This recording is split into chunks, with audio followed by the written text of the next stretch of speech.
mau telepon lagi, ayo gas. Siap. Iya. Kasih Mas Andre. Oke, yo sehat selalu semuanya. Yuk Mbak, makasih.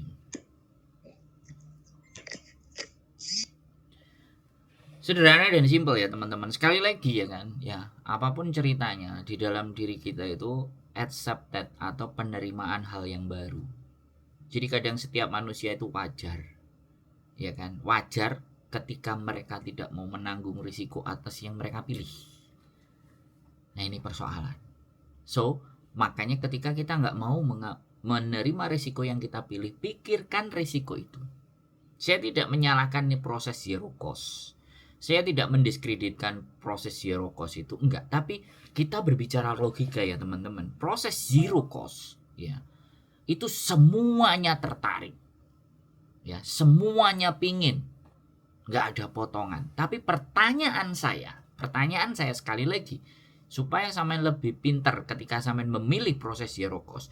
Orang yang mau memproses zero cost itu pasti melihat record. Dan record kalian pasti semuanya rata-rata bagus dan dokumen mulus. Ya, sekali lagi ini saya ngomong sama sampean semuanya. Nah, di saat data yang bagus dan mulus, taruhlah ada 200 manusia. Ya kan? Kemudian majikan cuman ada 10. Sampean bersaing dengan yang lain. Akhirnya ketika ada siapapun majikan yang masuk ke agent itu, entah orangnya buntung tangannya, otaknya selering, otaknya miring, otaknya nggak jelas, semuanya dimasukkan ke situ terus masuk ke diri kalian. Apa yang terjadi kepada diri kalian? Makanya lebih cerdas. Bukan tidak boleh memilih zero cost. Boleh kalian memilih zero cost, justru ya. Saringan kalian harus lebih kuat.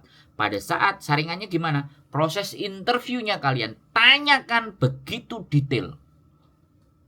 Orangnya kayak gimana? Isinya ada berapa? Dan rekam.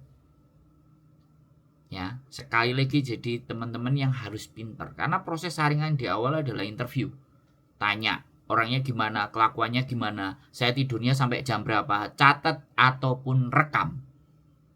Ya, tunjukkan itu semuanya. Ketika nyampe ternyata keadaannya berubah, tunjukin sama mereka. Kalau nggak ada proses interview, sekalian bisa gas ke labor. Bisa. Kandani buat teman-teman semuanya. Ya. Walaupun saya tidak mengalami kehidupan sampean, tapi otak saya masih bisa berpikir. Ya. Bodoh itu adalah orang-orang yang malas berpikir. Ya. Tapi pinter itu bukan orang yang banyak belajar. Ya, pinter itu orang yang bisa menempatkan dirinya di mana mereka berada. Itu baru kita bicara pintar. Bukan banyak belajar. Karena ilmu ini kalau dipelajari semakin lama, semakinlah kita akan merasa bodoh. Tetap semangat, keep stay tune YouTube channel and see you next video. Bye bye.